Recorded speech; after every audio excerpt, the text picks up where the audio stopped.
רבותיי, מכיוון שמצאנו כמה עבדים, ברוך השם הבאנו אותם על ידי סוללת עורכי דין, עם המתת חסד. מאיפה? מכמה גבולות. אנחנו חיפשנו אותם, הם היו נאצים.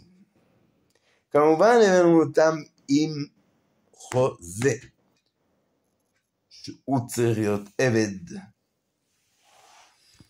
כמו אשר העביד את אבותינו.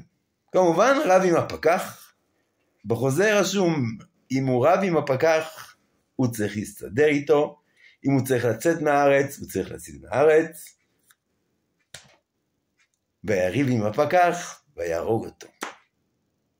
וישמח השם שמחה גדולה, ויעבור חייל במקום, וייתן לו כדור בראש. טוב, רבותיי, בחוזה לא רשום מי יפנה אותו. ברוך השם, פינו אותו. ואיפה? אל הכלבים. למה? הוא לא היה עובד אצל השם.